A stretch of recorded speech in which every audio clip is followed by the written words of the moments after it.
Oui, Henri. Quoi, qu'est-ce que je fous? La conférence de rédaction? Bien sûr que je m'en souviens. Évidemment, mais t'es fou ou quoi? Ouais, mais bien sûr, j'arrive. Mais non, mais là, je suis en train de faire de l'essence, là. J'arrive, je fais de l'essence. Oh, putain. Au revoir, merci.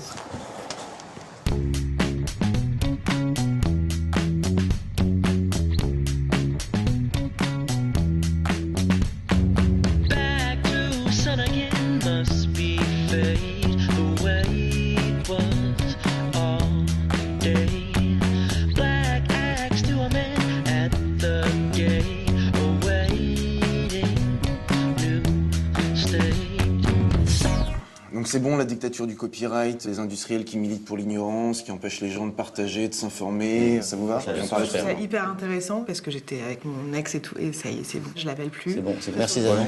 Merci. Non, super sujet Jean-Marc. Et c'est d'autant plus intéressant que je pense qu'on va essayer d'appliquer les idées qu'on propose. À l'image des hackers qui cassent le code, qui cassent les codes, nous allons casser les codes du plateau du 20-20h. On va hacker le 20-20h. On va partager les responsabilités. On va échanger nos postes. Il n'y aura pas un réal, il n'y aura pas un ingé son, il n'y aura pas un cadreur. On va déhiérarchiser. C'est fini ça, cette structure pyramidale. On va être horizontal. Juste, moi je continue à animer, à présenter quoi. Oui, bien sûr, bien sûr, bien sûr. En revanche, pour l'animateur, on conserve cet archaïsme traditionnel de l'animateur et de l'équipe, mais il n'est pas dit qu'un jour. Hein. Bon, on est un peu en retard, on va vite sur le plateau. Alexandra, tu fais FISA quand même pour finir Cyril. Okay. T'es sérieux? Merci pour ce sujet, Jean-Marc. C'est cool. Cool. On va hacker le 20-20h. Bah ouais. Ok. Lâche ton mixeur et ton coiffeur, prends ton tracteur ou ton planeur, viens voir le bonheur du 20-20h. Et si on commençait une émission de télévision sans dire bonsoir, pour voir, juste comme ça, on regarderait la vie sous un autre angle, comme si Pierre Ménès présentait le Canal Football Club en lingerie fine ou si Zorro était en survêtement, ce serait phénoménal. Mais on ne peut pas, ça ne se fait pas, alors je vous dis juste bonsoir. Ce soir, nous allons parler de la dictature du copyright. Partout sur la planète, des éditeurs, des ayants droit, des businessmen protègent les biens intellectuels par tous les moyens possibles. Ils les conservent jalousement, comme on protège un trésor. Mais au même moment, des flibustiers s'opposent à cette vision mercantile de la culture. L'un des plus farouches militants, Aaron Swartz, s'est pendu, il y a quelques jours, mettant de triste façon la lumière sur un combat qui nous concerne tous. Nous aurons une conversation avec Lionel Morel, ancien conservateur de la Bibliothèque nationale de France, pour découvrir ce qu'est la copyright madness. Nous parlerons avec l'incontournable Jérémy Zimmerman, activiste militant qui sur le sujet ne mâche pas ses mots. Si avec ça vous fermez encore les yeux, c'est que vous ne voulez pas voir. Dans la deuxième partie de l'émission, celle où on se détend davantage, vous découvrirez un nouvel épisode de la...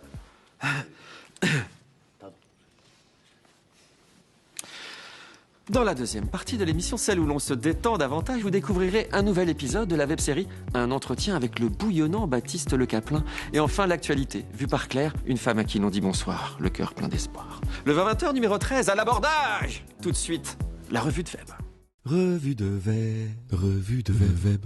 Michel Boyon, qui va bientôt quitter la présidence du CSA, le Conseil supérieur de l'audiovisuel, vient de juger qu'une régulation des contenus audiovisuels privés sur Internet était inévitable. Il s'agirait en effet de légiférer quant aux contenus vidéo privés postés par les vrais gens sur YouTube par exemple. Quelqu'un va donc décider de ce qui est publiable ou non sur Internet.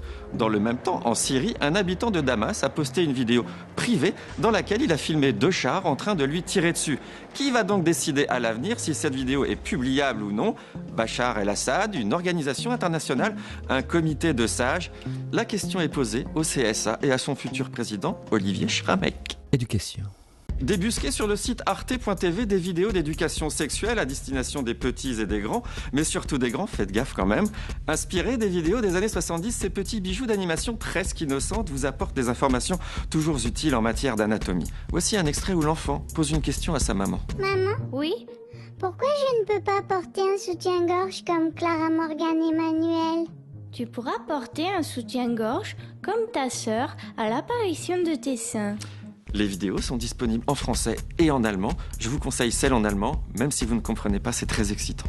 Santé. Ils ne sont pas sur le web, on les appelle les déconnectés. 15% des Français et environ 65% de la planète. Soit par choix, soit par obligation, ils sont encore nombreux à vivre sans email, ni Twitter, sans Facebook, ni forum, ni téléphone portable greffé dans leurs mains.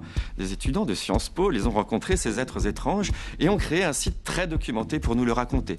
Témoignages de ceux qui ont décroché ou de ceux qui ne plongeront jamais. Voyage en terre inconnue. Insolite. Comment dites-vous Michel Berger en anglais? Mike Shepard. Et oui, un type qui s'ennuyait au boulot a créé un blog regroupant de nombreux artistes francophones et en les affublant de leur sobriquet en anglais. Florilège. Alain Barrière devient Alan Gate. Julien Clerc devient Julian Bright. Daniel Balavoine, Danny Beats the Haute. Et enfin, mais il y en a d'autres, Charles Trenet, dont le sobriquet est Charlie War. Trenet.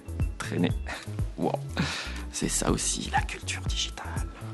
Cette revue de web est à présent terminée. Tout de suite, le dossier de la semaine. Tu coupes pas ? Ah non, moi je coupe pas, non, je coupe toujours. Non, mais là on partage le couper aussi. Donc qui veut couper peut couper là, maintenant. Quelqu'un veut couper? Non? Henri, tu coupes, tu fais comme Ah non, je coupe pas moi. Le groupe peut couper à tout moment. Si l'un d'entre vous souhaite couper, c'est maintenant. Tu veux pas couper? Non. Moi, je peux couper sinon. Je vais Ah couper. non, tu t'auto-coupes. Ah bah, je vais maintenant. couper parce que je vais Parce que pas... tu peux pas tout faire. On peut pas C'est s'auto-couper. auto-couper, c'est autre chose. Sinon, quitte à partager, on n'a qu'à le dire tous. Ouais, c'est très bonne idée, excellent. Donc on est tous coupés ensemble. Qui vote pour ça, pour cette solution?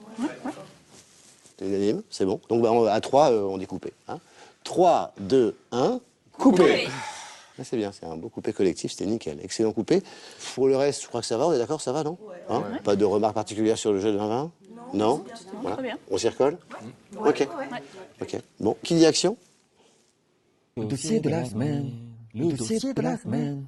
Le dossier de la semaine nous conduit ce soir au cœur de la véritable philosophie d'Internet. La libération des biens intellectuels et le partage du savoir, prôné par Aaron Swartz, sont les piliers d'un courant de pensée qui voudrait changer le monde en donnant à chacun les clés de la connaissance. Un sujet sensible parce qu'il touche à notre avenir, à l'éducation, au progrès et remet en cause des décennies de fonctionnement, notamment et surtout dans le domaine du copyright. Explication. En 1984, Richard Stallman quittait le célèbre Massachusetts Institute of Technology pour se consacrer au développement des logiciels libres. Pour lui, c'est l'homme qui doit contrôler la machine et pas l'inverse. En 1997, il écrivait une nouvelle, Le droit de lire, où il imaginait que dans le futur, on ne pourrait plus acheter de livres et encore moins les prêter, mais uniquement acheter un droit de lire. Le cauchemar de Stallman est devenu réalité. L'an passé, Rue 89 a démontré que les MP3 et les e-books n'appartiennent pas à ceux qui les ont achetés. Certains éditeurs interdisent par exemple de pouvoir conserver sa bibliothèque numérique lorsqu'on change d'ordinateur ou encore de la synchroniser avec son nouveau lecteur MP3. Aaron Swartz, le jeune et brillant hacker dont le récent suicide a mis le web en émoi, est aujourd'hui considéré comme le premier martyr de la libre diffusion du savoir. Révolté par cette dérive du copyright, il avait alerté l'opinion publique sur les dangers que représentaient SOPA, PIPA et ACTA, 3 projets rédigés dans la plus parfaite opacité sous la dictée des industriels du copyright et qui visaient à leur donner la possibilité de surveiller et contrôler ce que l'on peut lire, écrire et partager. Son manifeste de la guérilla pour le libre accès qualifiait de scandaleux et d'inacceptable le fait qu'un petit nombre d'entreprises privées aient réussi à privatiser les travaux universitaires du monde entier. Il avait mis en pratique ses convictions et téléchargé illégalement 4,8 millions d'articles scientifiques disponibles dans une base de données propriétaire et fermée. Il devait être jugé dans 1 mois, il encourait 35 ans de prison et $1 million d'amende. Pour Eben Moglen, l'avocat de Richard Stallman, les entreprises qui copyrightent à tout va militent pour l'ignorance, alors que le monde aurait beaucoup plus à gagner, y compris d'un point de vue économique et financier, si on permettait aux gens d'accéder au savoir, à la culture et à la connaissance, plutôt que de ne le réserver qu'aux seuls privilégiés qui ont les moyens de se le payer.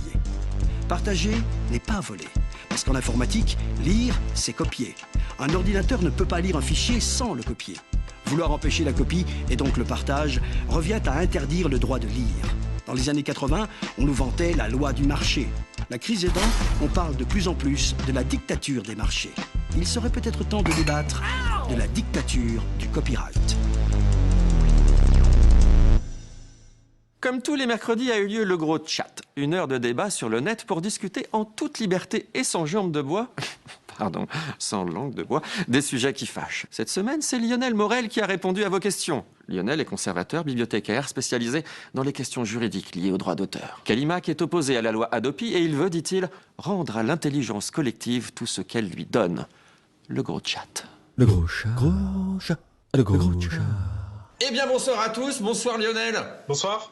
Comment tu l'appelles déjà, Jean-Marc? Calimac. Calimac, c'est ton surnom? C'est mon pseudo, ouais, sur Internet. Est-ce que tu peux définir ce que c'est le copyright madness? On essaie de repérer tous les cas où, à notre sens, il y a dérapage des lois de la propriété intellectuelle, du droit d'auteur, des brevets, des marques. Donc la première fois où j'ai vraiment eu l'impression de tomber sur un énorme cas de dérapage, c'est des policiers qui s'opposaient à la diffusion de bandes de vidéosurveillance en estimant avoir un droit d'auteur sur l'enregistrement. Je vous donne un autre exemple. L'année dernière, il y a une enseignante qui s'appelait Madame Figaro. Elle avait un blog qui s'appelait La classe de Madame Figaro. Sauf que le Figaro a considéré que c'était une violation de son droit des marques. Et il a demandé à Madame Figaro de fermer son blog. Il y a des entreprises, notamment américaines, qui ne vivent que en portant plainte, en disant cette marque, elle est à moi, vous n'avez pas le droit de l'utiliser, ou alors vous devez nous reverser des droits. Alors, ils ont rien créé comme valeur, ils ont juste acheté un brevet ou déposé une marque, et ensuite ils font leur beurre avec ça. Oh, ils sont méchants, hein, Jean-Marc. Ils ont pas créé de valeur, ils ont fait rien du tout. Je vais te donner des exemples. Vas-y. Excuse-nous, Lionel, on discute. Vas-y, Jean-Marc, explique-moi. T'as des boîtes aux États-Unis, ils sont allés au Mexique, ils ont pris une graine, ils ont breveté la graine, et maintenant ils demandent aux Mexicains de leur payer le droit d'utiliser les graines que eux utilisent depuis des siècles. Mais ils n'ont pas pensé, les Mexicains. Ils n'ont pas pensé, les Mexicains, à breveter la graine qu'ils utilisent depuis des siècles. Non, c'est vrai, ils sont bêtes. Non, ils sont pas bêtes, mais je veux dire, comment on fait pour rendre ce truc super? Non, c'est important parce que c'est vos libertés, tout ça. Pour moi, c'est l'autre pendant de l'écologie pour le XXIe siècle. Il y a une prise de conscience qu'il y a un écosystème naturel. Il faut qu'il y ait une prise de conscience qu'il y a un écosystème numérique à préserver également et que cet écosystème, il se protège par la défense de principes qui sont la neutralité du net d'un côté, mais aussi la préservation de certaines libertés essentielles. Et la pensée des biens communs, elle peut apporter cette prise de conscience. Comment est-ce que tu penses qu'on pourrait en finir avec le fait que partager une information sur Internet, ce serait la voler? Voler un bien physique, ça oui, j'en prive l'autre. Mais en fait, il n'y a jamais de vol en numérique parce qu'on copie. Il y avait une phrase que j'aimais bien, c'est quand on partage un bien physique, il se divise. Mais si je partage un bien numérique, il se multiplie. Ceux qui essayent de nous faire croire que le téléchargement c'est du vol, c'est faux pour moi d'un point de vue économique, mais c'est aussi faux profondément d'un point de vue juridique. Et Lionel, tu disais que l'arrivée de ce nouveau gouvernement n'a rien changé en fait. François Hollande avait dans son programme tout un volet sur suppression d'Adopi, légalisation du partage et mise en place de financements mutualisés. Et il y a eu un coup de pression énorme des lobbies des industries culturelles pendant la campagne. Cet aspect-là a disparu. Mais est-ce que c'est un problème de génération? Moi, je pense que le plus important, c'est d'avoir senti les effets d'intelligence collective que produit Internet. Quand on a senti ça, on ne peut pas penser la création avec les schémas du XXe siècle. C'est plus possible. Et ça, je pense que la question générationnelle, elle n'est pas absente du débat, c'est clair. C'était passionnant, c'était très intéressant. Merci, au revoir Lionel. Ok.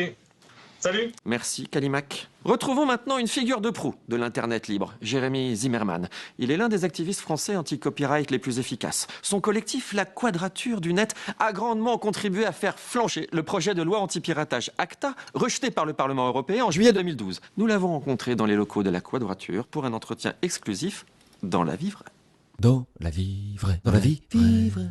Bonjour Jérémy. Bonjour. ACTA, SOPA, PIPA, c'est quoi le maître mot du combat que toi t'as mené ici, que Aaron Swartz a mené aux États-Unis? À quelques mois d'intervalle, aux États-Unis, les internets ont battu SOPA et PIPA, alors que 3 mois avant, tout le monde disait c'est impossible, vous pouvez pas battre Hollywood aux États-Unis. Et à quelques mois de ça, les internets en Europe ont battu l'ACTA. ACTA, SOPA et PIPA, c'était globalement la même chose. C'est ce que les industries du disque et du film demandent depuis maintenant 5 ans. Un échelon de plus dans cette guerre contre le partage qu'ils mènent contre le public, contre nous, contre la société. Est-ce que tu peux juste expliquer ce que c'est que les internets? Parce que c'est ça, effectivement, un des enseignements fondamentaux, c'est les internets. Nous, on a été un nœud du réseau. Et le réseau, c'était un réseau complètement informel qui évoluait au fil du temps. C'était les agriculteurs du réseau Semences Paysannes, c'était les séropositifs et militants gays et lesbiens de Act Up Paris. C'est une coalition qui a dépassé les communautés de geeks, évidemment, mais qui a également dépassé les frontières. On avait des gens de Nouvelle-Zélande qui nous soutenaient, qui relayaient nos communiqués de presse. Et quand l'Internet tout entier sert de caisse de résonance, ces sujets complexes, politiques, techniques, législatifs, se transforment en un mouvement social qui balaye les lobbies de l'industrie. Et c'est cette démonstration, par l'exemple, que l'on a faite à tous ceux qui pensent que l'on ne peut pas changer les choses. C'est du boulot, c'est beaucoup d'énergie, mais on peut le faire. On a l'impression que c'est complètement irrationnel, cette façon qu'ont des politiques ou qu'ont des industriels d'avoir peur de ce que tu appelles les internets, c'est d'avoir peur du fait qu'il y a des gens qui vont se permettre de partager ou qui vont se permettre de pouvoir lire des choses sans demander l'autorisation. Il faut mettre un terme à cette guerre contre le partage. Qu'il n'y ait pas le SOPA d'après, le ACTA d'après, la Adopi d'après. Et pour cela, on est obligé de regarder en face la façon dont la culture se fait. Et aujourd'hui, notre culture, elle est basée sur le partage, sur le remix, sur le copier-coller. Chacun, aujourd'hui, avec un ordinateur à 100 € peut prendre des bouts de vidéo, les passer à l'envers, changer le son et changer le sens d'une œuvre et en faire son interprétation. Et le partage, c'est pas Kim.com et les méga uploads qui se font du blé sur le dos de cette activité-là. Moi, je te parle du peer-to-peer. Je te parle de l'échange de disques durs ou de clés USB. Ce qui s'est toujours fait. Quand un individu va voir un autre individu et lui dit « Hey, j'aime ça, j'ai envie de te le donner », c'est comme ça que la culture se propage. C'est comme ça qu'elle existe. La culture n'existe que si elle est partagée.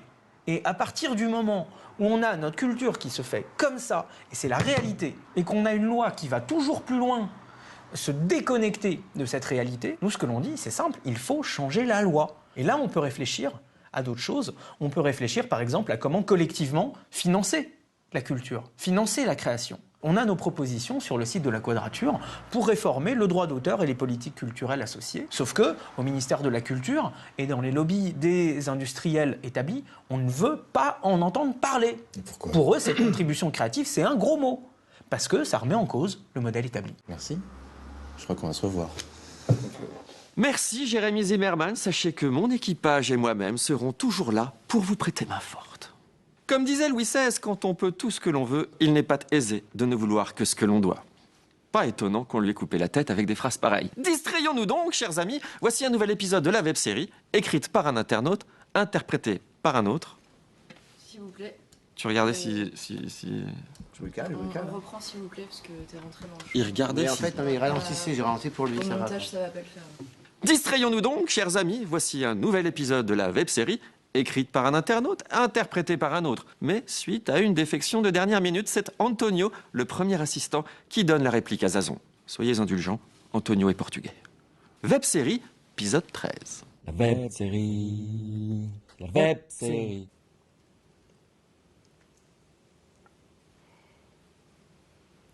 Vous êtes là pourquoi? Moi, je tue ma femme dans son sommeil. Et vous? Bah moi j'ai téléchargé le discours de Martin Luther King. I have a dream. Vous allez prendre cher. Oh, quel beau texte. J'y vois du panache, un style proche de Flaubert, le souffle de Proust, un concentré de talent. D'ailleurs, merci à Brice, l'auteur de ces répliques, sélectionnées grâce au soutien de notre partenaire, le site We Love Words, le site des gens qui aiment bien écrire des trucs. Bonjour Brice. Bonsoir, Baba. Ça t'a pris combien de temps pour écrire ce texte? Entre 6 et 8 mois. Ah oui, c'est sûr. Merci Brice, merci. L'humoriste que nous allons recevoir maintenant déploie sur scène à lui seul l'énergie de 4 goélettes. Baptiste Le Caplin porte un nom compliqué, mais son humour est simple, percutant, basé sur un sens de l'observation très affûté pour un jeune homme si frais. Il était le colocataire du mec de Bref. Il s'éclate en tournée avec ses comparses Arnaud de sa mère et Jérémy Ferrari, avec qui il forme le trio. Et bien sûr, avec son one-man show, Baptiste Le Caplin se tape l'affiche, il réjouit le Bataclan pour quelque temps encore. Il est Baptiste, il est Le Caplin, il est Baptiste Le Caplin. Salut Jean-Baptiste. Ça va Baptiste? Tu vas bien? Ah bah très bien, je suis content que tu Bah sois là. merci de me recevoir, c'est cool. Salut Baptiste. Bonjour. Merci d'être là. Bah merci de me recevoir. C'est cool. Comment ça se passe alors? Bah écoute, Attends, s'il te plaît. Le groupe, on va, je t'explique après. Le groupe, s'il vous plaît, l'équipe en place. Baptiste a une question à nous poser. Alors voilà, je l'explique. On ne va pas répondre à 20 ou moi, c'est toujours le qui répond. Il n'y a pas de raison, c'est le groupe, on travaille ensemble, on répond ensemble. Tu as une question à poser, je t'en prie, pose la question au groupe, à l'équipe. Ok, bah je vais demander en fait comment ça se passait l'émission. Ah d'accord, alors en fait, tu viens, t'es invité, donc En même temps sérieux et drôle. Là, t'as ta réponse. Merci. Ça, on peut en plus. Si tu as d'autres questions, n'hésite pas. Peut-être qu'il y en a qui m'ont vu en spectacle. Vous suivez un peu ce que je fais, non? Ah, ouais. Et d'autres questions éventuellement? Non, bah on y va quand vous avez... on va y aller. Le groupe a envie d'y aller, donc je pense qu'on va y aller. Le groupe a envie d'y aller, donc on y va. D'accord. Le groupe, on y va? On y va. Interview the people, interview the people. bonjour Baptiste Le Caplin. Bonjour, maman. Ça va? Ça va, quand on a un clip d'Etienne Dao. Week-end, on change de place comme ça. Tous les 200 personnes. Alors dis-moi, ta présence sur les réseaux sociaux, c'est quoi? C'est assez actif pour le coup, parce que j'ai Facebook, page perso, et puis page fan, et Twitter aussi, très souvent sur Twitter. Est-ce que tu préfères Facebook ou Twitter? Twitter, c'est pas mal. Pourquoi? Twitter, déjà j'ai 55 000 abonnés, donc au niveau de l'ego, c'est pas mal. Donc là, je peux être ville de 2 fois Carcassonne, quasiment. Tu te fais déchirer un peu sur les réseaux? Oh, j'en ai quelques-uns, mais c'est rigolo. Mais en fait, c'est bien, c'est que Twitter, en fait, les gens, ils se rendent pas compte, mais tu acceptes beaucoup plus la critique parce que des fois, tu tweets un truc, tu tweets une blague, et les gens, ils font ouais, j'espère que tu vas crever, t'es pas drôle. Bah, mec, c'est juste une blague. Non, ouais, c'est pas drôle. Est-ce que tu télécharges des choses Non, jamais. Je télécharge que légalement. J'aime pas télécharger. Parce que des fois, tu tombes sur des films tout pourraves. Tu sais, tu tombes sur Scream, mais en belge. Hello, Sydney, j'ai tué ta mère. Ça le fait moi. Baptiste, est-ce que tu crois que c'est normal que les gens partagent le savoir de façon gratuite? Bah, t'aimerais que Wikipédia soit payante? C'est un peu payant, parce qu'il faut donner un peu d'argent, il faut prêter de pour l'argent. la connexion Internet? Non, alors oui, déjà, bon là, ça complexifie le débat. On va se la reposer. Baptiste, fin mai, tu as 28 ans. Est-ce que tu pourrais être un humoriste engagé? Prendre position. Oui, le piratage, c'est bien. C'est mal. Non, je vais d'abord essayer d'être drôle un peu, voilà, parce que pour que les gens se disent c'est un humoriste engagé, il faut qu'ils me reconnaissent en tant qu'humoriste. Après, voilà, s'il y a une cause que j'ai vraiment envie de défendre et qui me tient à cœur, comme par exemple sur le mariage homosexuel, par exemple, c'est un truc, voilà, on m'a demandé de m'engager, je l'ai fait. Alors, de quel côté tu t'es engagé? Je suis plutôt pour. T'es marié, toi, ça se passe bien? Nickel. Ah, ok. J'ai une femme dans chaque port. Baptiste. Ouais. C'est quoi ton actu théâtre? Je suis au Bataclan du 6 février au 2 mars. Pour les 20 dernières de mon spectacle, Baptiste le tape l'affiche. Les 20 dernières, c'est émouvant. Peut-être prendre une place pour la dernière, moi. Viens à avant-dernière, parce que je vais enregistrer mon DVD. Ah, je vais te pirater, Baptiste. Bah, avec grand plaisir. Je le dis aux gens à la fin de mon spectacle, si vous voulez, vous pourrez me télécharger. Merci, Baptiste Le Caplin. Merci, 2020. C'est sympa d'être avec un jeune comme toi, Baptiste. C'est sympa d'être avec un presque vieux comme toi. Oh, putain. Ok, pardon. Excuse-moi, Jack Sparrow. Je l'aime bien, ce Le Caplin. Il est foufou, mais il a de l'audace. Et dans ce pays trop normal, on en manque de l'audace. Avant de passer à la prochaine séquence, tout de suite, une biche. Clic-clac, petite pluie d'avril tombe du ciel en joli diamant. Clap, clic-clac, petite pluie d'avril, ta mélodie est un enchantement. Bravo à Octave, la biche de Guillaume, qui habite à Nantes. Guillaume nous informe que Octave est très propre et qu'elle éloigne les voleurs. Nous n'en doutons pas. Depuis cette rentrée de janvier, une nouvelle rubrique réjouit petits et grands. J'attends quelqu'un en fait, parce que tu sais, vu que vous avez changé les fonctions dans l'émission sur tout le monde, enfin chacun fait quoi. Je vais demander s'il y avait un conjoint dans l'équipe pour dîner avec moi au resto ce soir. J'ai pris Vincent. Mais juste pour dîner, hein. T'inquiète, juste pour dîner, mec, allez, cool, il y a aucun problème. Allez, on y va. Petit cul. T'as un jean large en plus, c'est rare. Depuis cette rentrée de janvier, une nouvelle rubrique réjouit petits et grands à la fin du 20-20h. Des gens nous ont même envoyé du vrai courrier pour nous le dire. C'est un signe qui ne trompe pas. Cette rubrique, c'est la semaine de Claire. La semaine de Claire. Mais que s'est-il donc bien passé cette semaine? Grand froid. Les températures sont toujours négatives. Attention, si vous comptiez promener vos enfants, n'oubliez pas le conseil de Véronique Courgeot, ne jamais recongeler un produit décongelé. Littérature. Une bibliothèque range les livres d'Armstrong au rayon fiction. Ça tombe bien, il restait une petite place juste entre la Bible et Désir d'avenir de Ségolène Royal. Carnet rose. Roger Hanin a un fils caché. Royalc Canin. Pardon. Immobilier. À Paris, une mère célibataire expulsée de son 4 mètres carrés. Heureusement, certaines agences proposent des solutions de relogement rapide, à l'image de cette offre à saisir. Carton privatif en rez-de-chaussée, literie incluse, WC séparé. Technologie. Bonne nouvelle, le racisme se détecte au scanner. Et depuis peu, l'examen existe aussi en version code de la route. Je croise un arabe. A. Je freine. B. J'accélère. C. Je planque mon pain au chocolat. Casino Royal. Nicolas Sarkozy donnera sa prochaine conférence à Las Vegas. Pour l'occasion, une machine à sous spéciale prévoit d'être installée. Pour 3 Liliane alignées, une valise offerte. Et voilà, c'est environ tout. Jade, tu vas passer réal. T'as jamais été réal? En fait, tu dis action et tu es coupé. Jade, réal. Et en troisième, Henri. Ouais, il n'y a pas de raison. Pas de raison. Apparemment, elle est intéressée, elle est concentrée, elle est sur le film. Non, je n'ai pas de raison. Émission 13, plateau 2, troisième. Pas compliqué, tu vois. Ce 20-20h numéro 13 touche à sa fin et l'on sent pointer dans votre regard le regret d'une aventure qui se termine trop tôt. Mais n'est-ce pas le lot de toutes les aventures? Il est temps de lever l'ancre, voguer vers de nouvelles idées au cœur de la culture digitale. Et je vous dis à très vite sur le net pour le gros chat. Et à dimanche prochain, même chaîne, même heure et réciproquement. Je pourrais vous dire au revoir, mais ce serait tellement banal. Alors je vous dis simplement au revoir. À tout de suite. coupé. Nickel, fin de journée. Merci à tous. Merci, bravo. Ouais, alors si on pouvait se retrouver à la prod, s'il vous plaît. J'aimerais qu'on reparle un petit peu tout ce qui s'est passé aujourd'hui. Une sorte de débriefing. Une sorte de débriefing. Ouais. Un échange. Un échange, ouais, c'est bien ça. Okay. Donc, je crois que le groupe est d'accord, c'est bon. Ouais, le groupe est d'accord. Okay. Toi aussi. D'accord. Ouais. Non mais... Bon, voilà, ça suffit. Vos conneries, c'est bon, quoi. Il est 2h du matin. Vos histoires de on change de job, machin, on fait comme les hackers, on partage tout, on pirate le 20-20h.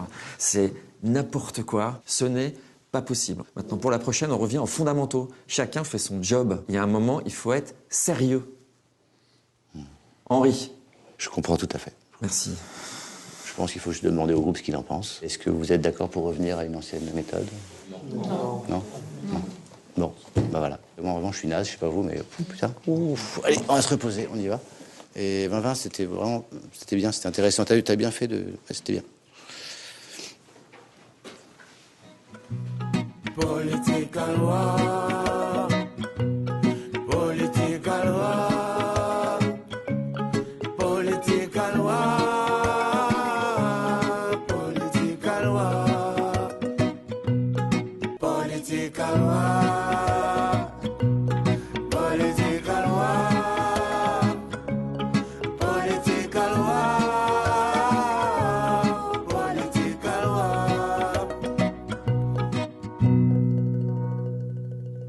Attends, il m'a dit comment pour sélectionner un plan? En fait, tu fais C'est point d'entrée, c'est ça? point d'entrée.